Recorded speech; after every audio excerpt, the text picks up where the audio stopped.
இன்றைக்கு மாண்புமிகு முதல்வர் அவர்களுக்கு பிறந்த நாள்.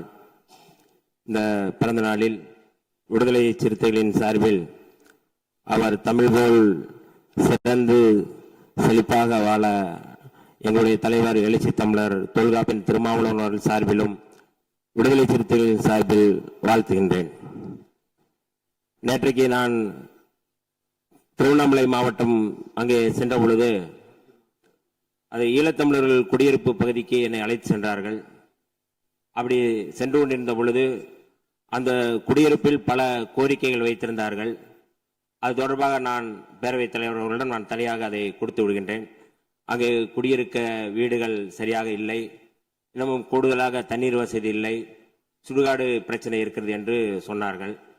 அதை இந்த நேரத்தில் மாண்புமிகு முதல்வர் அவர்களுடைய கவனத்திற்கு கொண்டு செல்வதன் நோக்கம், அந்த ஈழத்தமிழர்கள் குடியிருப்பில் முதல்வர் அவர்களுக்கு பிறந்தநாள் வாழ்த்துக்களை தெரிவித்து ஈழத்தமிழர்கள் சார்பாக பிறந்தநாள் வாழ்த்துக்களை தெரிவித்துக் கொள்கிறோம் என்று சொன்னதின் அடிப்படையில் இந்த செய்தியை சொல்கிறேன். அது வீடியோவாக எடுத்திருக்கிறோம், அதை நாங்கள் பகிர்கிறேன். இது கூடுதலாக நம்முடைய மரியாதைக்குரிய பாஜகவினுடைய உறுப்பினர் அவர்கள் பேசும் பொழுது 12 ஆண்டுகள் இந்தியாவை ஆளுகின்ற பாஜக மோடி அவர்கள் குறித்து, மரியாதைக்குரிய இந்தியாவுடைய தலைமை அமைச்சர் மோடி அவர்கள் குறித்து பேசும் பொழுது பெருமிதம் கொண்டு பேசினார்கள். இந்த அவை அது குறித்து பாராட்டி மாண்பை உயர்த்தி கொள்ள வேண்டும் என்று சொல்வதன் மூலமாக மாண்பு இந்த அவையில் குறைவாக இருக்கிறது என்பதை சொல்லாமல் சொல்கிறாரா என்கின்ற கேள்வியை அப்படி எடுத்துக்கொள்ள வேண்டாம். அவர் தன்னுடைய விருப்பத்தை மன்னிக்கணும் தயவு செய்து.